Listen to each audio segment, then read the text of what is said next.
Welcome to Variety in Armed Forces Radio, brought to you by Dwayne Old Time Radio. This podcast will feature a collection of classic variety programs, many that were broadcast on the Armed Forces Radio Service or the Armed Forces Radio Network. If you enjoyed this podcast, I ask you to please subscribe to my channel so you can receive notifications of new posts. New episodes are posted weekly.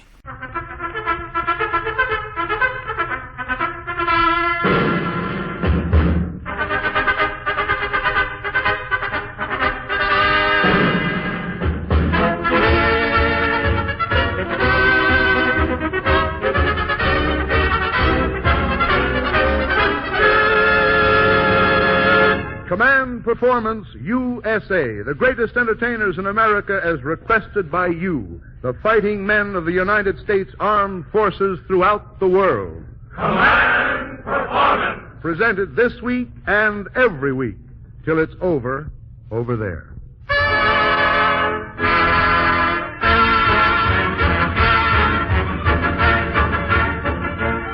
From over here to over there, it's Command Performance USA, filling entertainment orders for you soldiers, sailors, and Marines in the North Atlantic, the Caribbean, the Far East, or wherever you may be. This is your show, buddy. For this second worldwide broadcast of Command Performance, many of you have placed orders for Fred Waring and the Pennsylvanians. Well, they're here along with other famous stars of American stage, screen, and radio named in your letters. So tell them about it, and here's the man to do it, Fred Waring.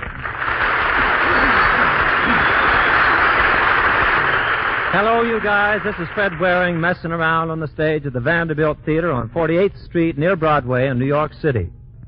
Our first command tonight comes in from Sailor J.B., and a San Antonio lad, now holding down a gunner's job somewhere on the high seas. I was ambling down Broadway one day last fall, he writes, and caught the big Broadway hit, Best Foot Forward. There was a terrific song in it, Buckle Down, Winsaki. How about playing it on Command Performance? Here it is, Sailor. Buckle down, Winsaki. Go, Polly. Oh, Winsaki.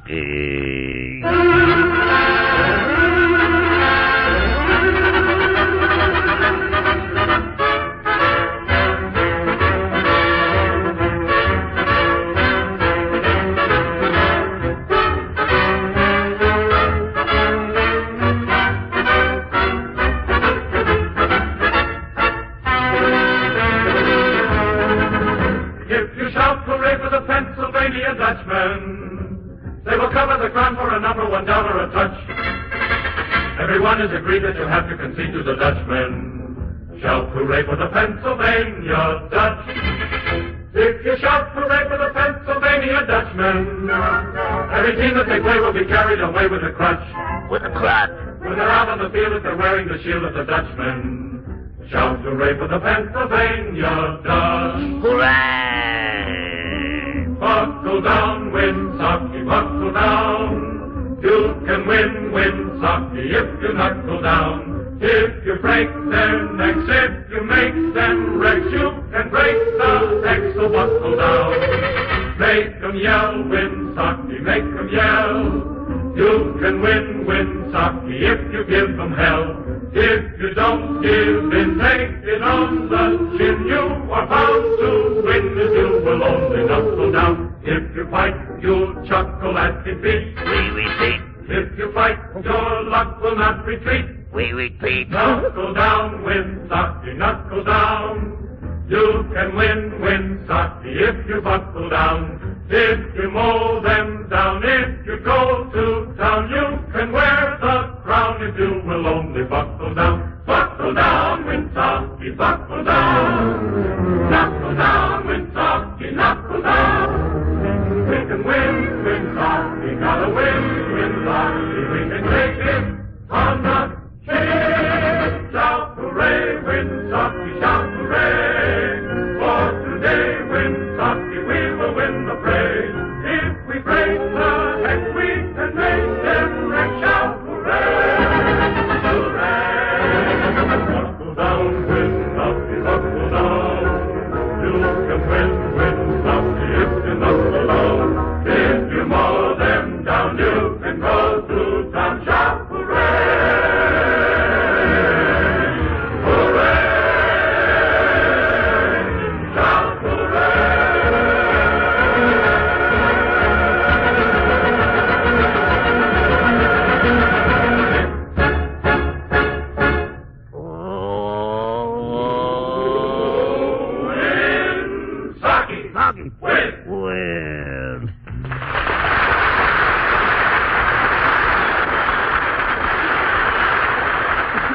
Second Lieutenant K.P. Now, how can a K.P. be a second Louis? Well, anyway, Lieutenant K.P., U.S. Army Air Corps, has this to say. Dear Command Performance, I've really been places the past couple of months, and I don't mean nightclubs. But you know, I'd sure like to put my heels up on a swanky table at the Copacabana and let funny man Joe E. Lewis give me a load of belly laughs. He's a riot, but I got work to do here. So can Command Performance sub for me at the Copacabana? You bet we can, Lieutenant. Here he is, the king of the nightclubs in person, Joe E. Lewis.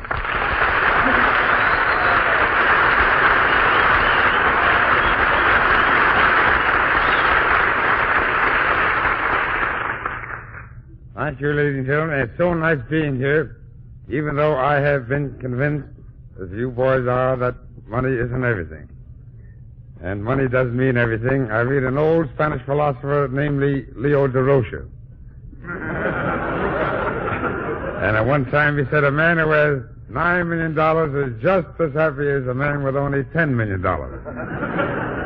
But nevertheless, I have a little song that I'd like to do. A little song called Sam the Tailor. Union?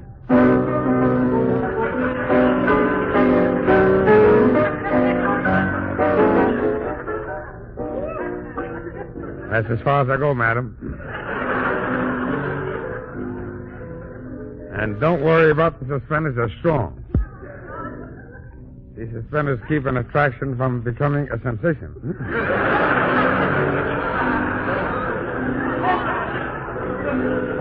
Sam the Tailor. We dedicate the song to Sam the Tailor, who made this suit for me for $140 with 8 pair of slacks and a stretch sheet I got. Or a racing form, whatever it was. I was drinking that night. Sam the Tailor. I happened to do this song on my last picture, and incidentally, it was my last picture.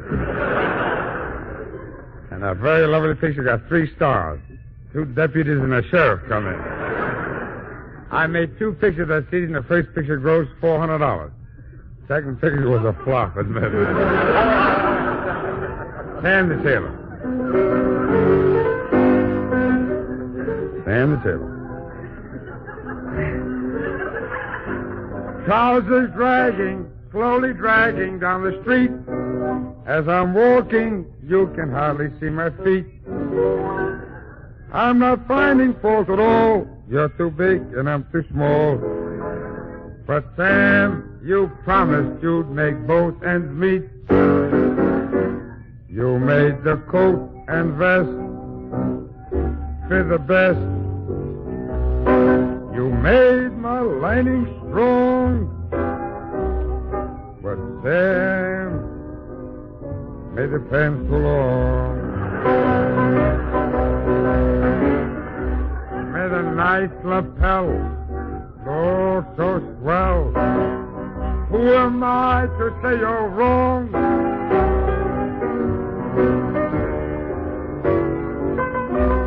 Say me mean the pants too long. I wear a belt and suspenders. I figure what could I lose? What good's a belt or suspenders when your pants hangs over your shoes?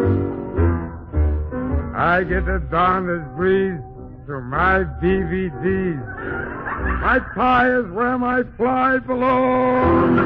Oh, stand you make the pain too long.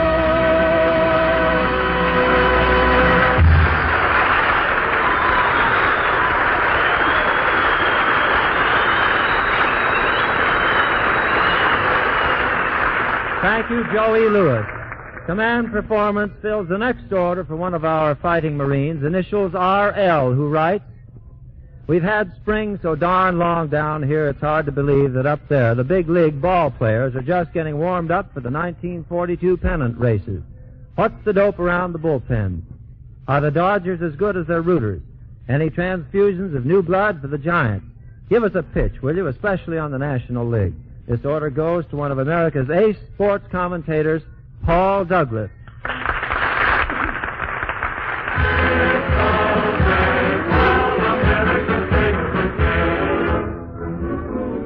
Thank you, Fred. It's always a pleasure to talk baseball with a good ball fan, and I've got one that's really a good one here now. Now, you know, let's do a little imagining. If we were up at the polo grounds and you heard a fervent feminine voice crying out with great emotion... Come on, Artie! Come on, Artie! A homer! And I whispered to you, believe it or not, that's Tallulah Bankhead. Would you be surprised? Well, don't be, because she's here right now, and I want to present one of the best baseball fans in the country, Miss Tallulah Bankhead.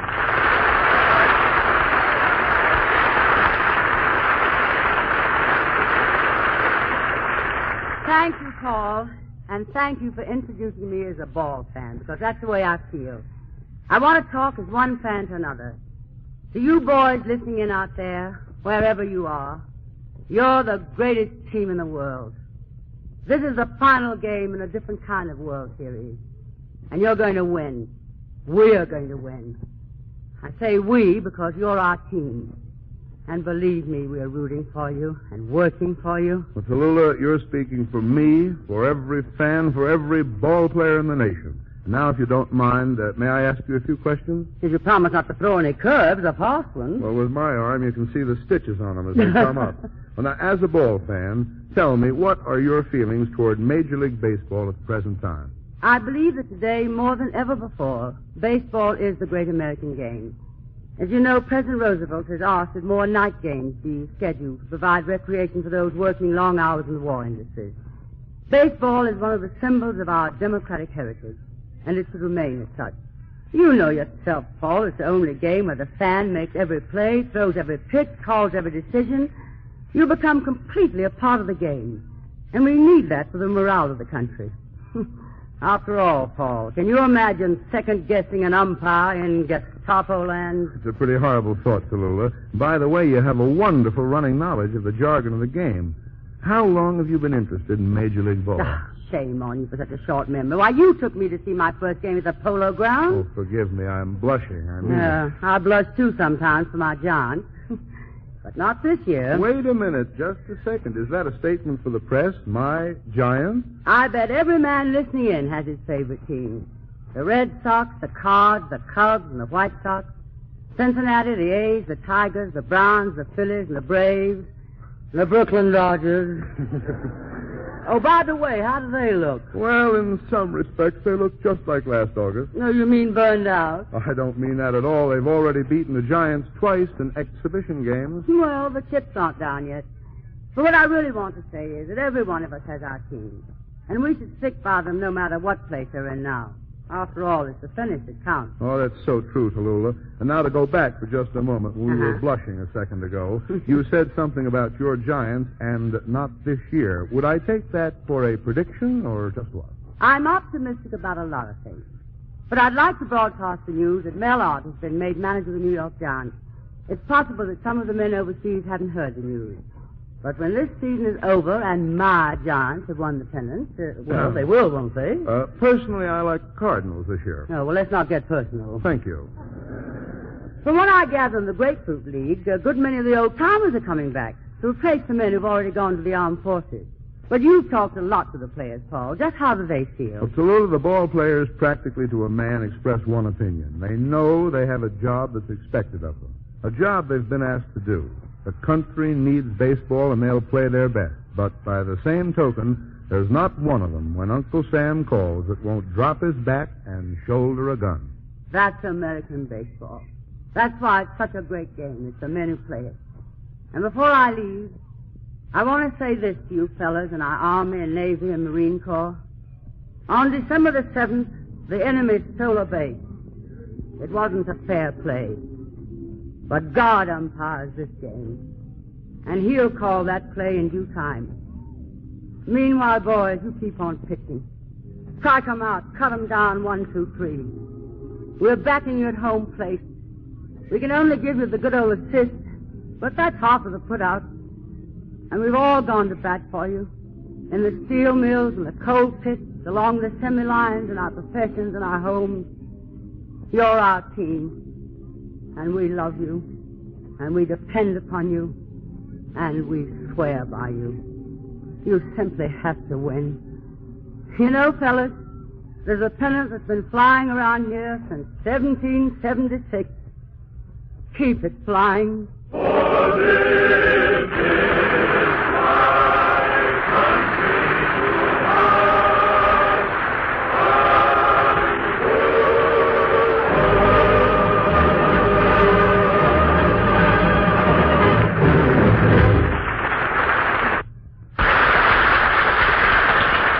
Thank you, Cholula Bankhead and Paul Douglas.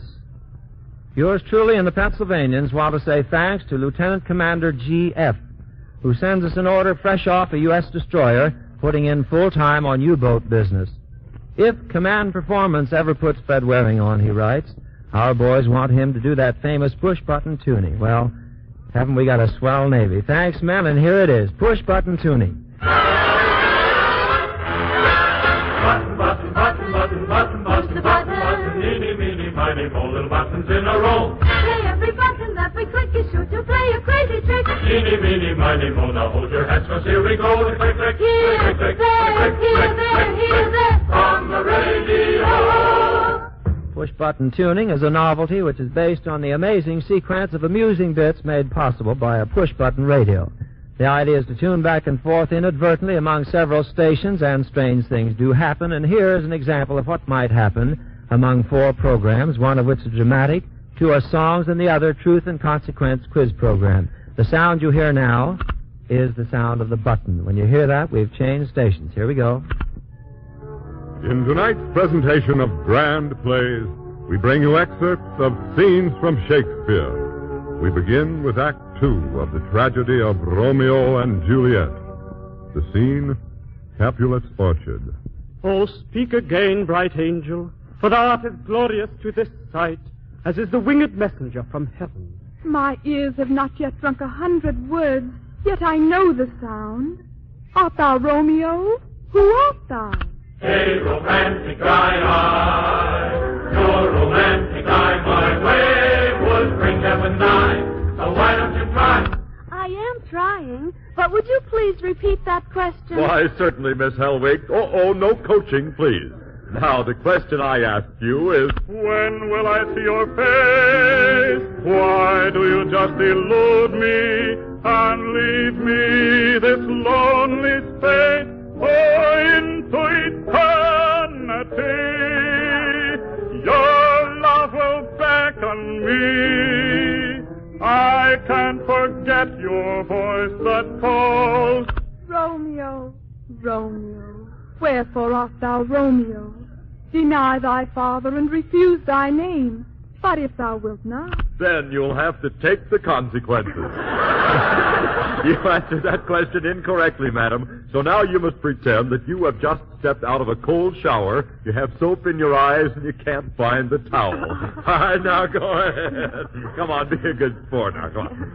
Now, look, just imagine yourself in this predicament. Now, how would you dry yourself? High on a windy hill, I feel my heart stand still. Oh, I can hear you calling my name. what's in a name? That which we call a rose by any other name would smell as sweet. Well, how about a skunk? Oh, no. No, I'm sorry, sir. We cannot accept that answer as right. It's true that a skunk is often called a polecat, but it is not a member of the cat family. Now, can anyone tell us where Mr. Skunk really belongs? High on a windy hill. This is Danny Clay again. You have just been listening to the voice of Tim Tyler. And now we bring you our little songstress, wee Bainey Barker. And I wish you could see her as she steps up here to the microphone. With a mouthful of crackers. And at the same time sing Chattanooga Choo Choo. All right, sir, you ready? All right, here are your crackers. Now take a big mouthful of them and then give us a good hot chorus of the Chattanooga Choo Choo. Well, there go the crackers, folks. Here they go, and here comes the song. That's pretty good, but eat the rest of the crackers while you're here. Now let's have the second chorus. That's very good. Brother, you're certainly trying hard enough, but be careful. Don't choke. Don't choke. Change to Chesterfield. They satisfied. Button, button, button, button on the radio.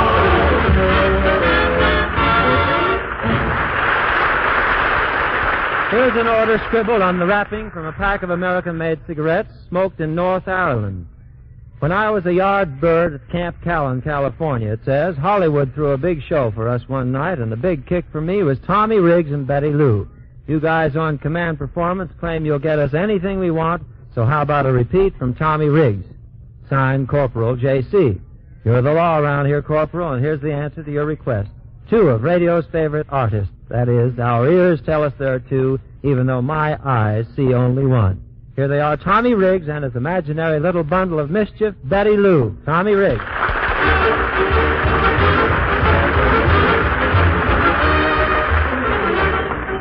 Thank you. Thank you. Well, Betty Lou, we're mighty happy to be here tonight to do our bit for the boys, aren't we? Oh, yes, I'm mighty happy to be here because I almost didn't get here, too. Yes, I know, young lady. As a matter of fact, you kept me waiting for a half an hour. Well, I wouldn't have been late, Mr. Tommy, except my mommy took me way downtown to buy me some nice new panties. Well, Betty Lou, that's no reason to keep me waiting for a half an hour. Now, which do you think the most of, me or the new panties? Well, Mr. Tommy, I can go a lot of places without you. I see. Well, Tommy, I see Betty Lou finally got here. Oh, hello, Mr. Waring. I'm sorry I was late, but Mr. Tommy is late sometimes, too. He is? Yes. It's always on account of that darned old girlfriend of his, too. Oh, is Mr. Tommy in love? Oh, he's in love with all the girls. Mr. Waring, what's a wolf? Betty Lou, please.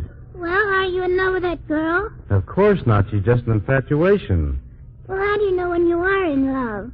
Well, honey, when you feel like your heart wants to jump out of your body and something in your throat seems to jump up and down, do you know what that is? Yes, hiccups. Oh, well, never mind. But, young lady, when you fall in love, you won't be able to sleep. You won't be able to eat. Well, if I ever should get married and leave you, you won't be able to eat either.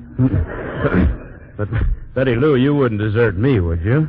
Oh, but speaking of dessert, Mr. Waring invited us over to his house tonight for a chicken dinner.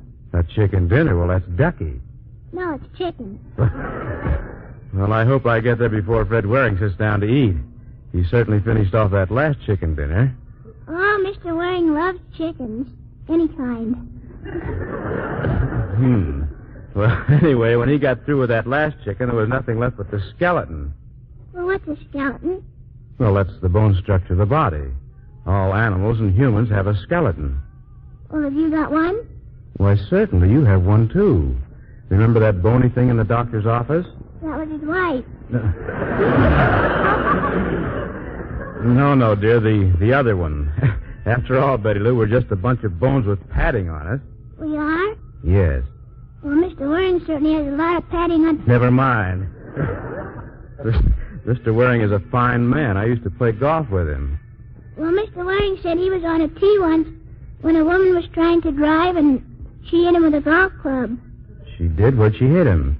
Well, Mr. Waring said she was like all woman, a backseat driver. Well, Betty Lou, I think you'd better run along. I'll see you at Mr. Waring's house for dinner. Well, I may not see you there, Mr. Tommy. Well, why not? 'Cause I don't like chicken. No? No. Well, why not? Well, I always get the wishbone. The wishbone? Well, that's lucky. Did you say lucky? Of course it's lucky. Well, the chicken had it, but it didn't do him any good. Well, I'd better tell Mr. Waring about this. Oh, Fred. Yes, Tommy.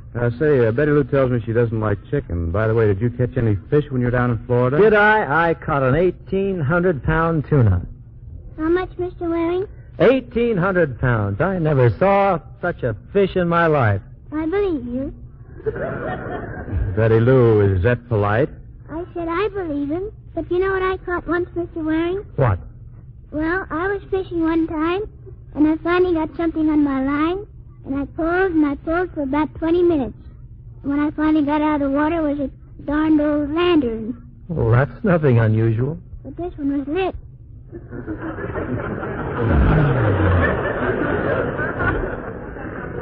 Betty Lou, please. Well, the lantern was lit when I fished it out.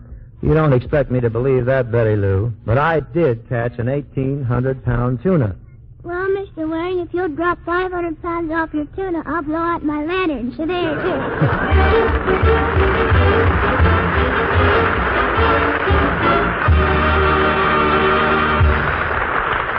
Thank you, Tommy Riggs. And now, fellas, we happen to know a soldier on the Bataan Peninsula. We happen to know, too, that he got married a few years ago and that he and his wife had a favorite song.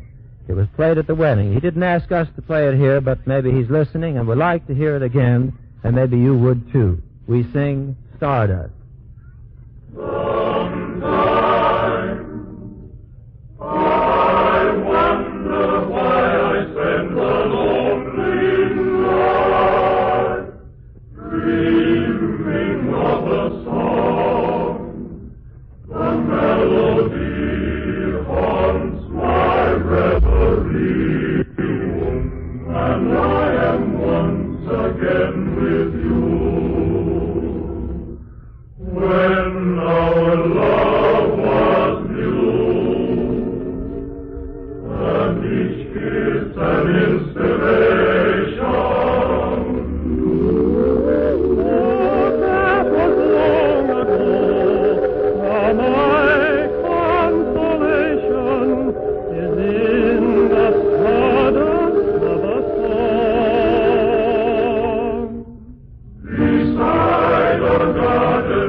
Sort of brings another command performance up close to the finish line. This is Fred Waring saying thanks from over here, hoping you liked it, over there.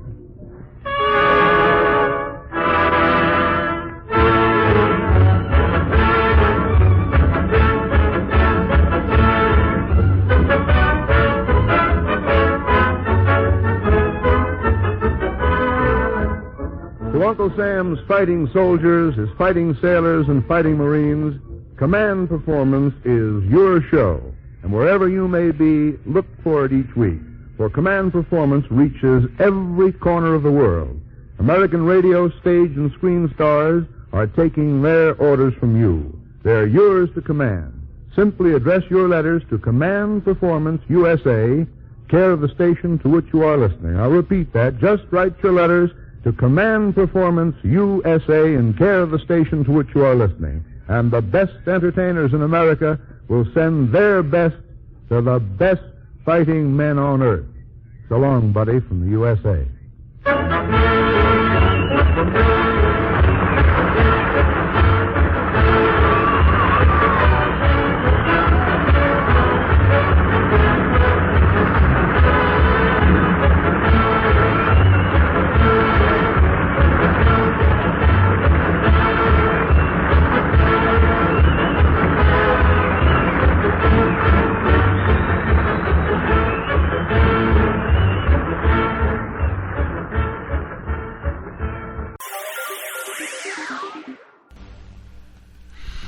Thank you for listening. If you enjoy what I'm doing, I ask you to please subscribe to my channel or channels.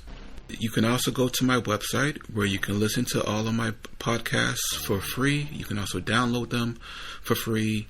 And there is donation information on the website if you feel like you would like to show some support for what I'm doing. You can email me. The website is otr.duane.media. And my email is info@otr.duane.media.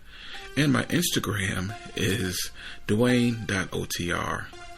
Well, hope you enjoyed. And until next time, stay safe. Wish you well. Peace.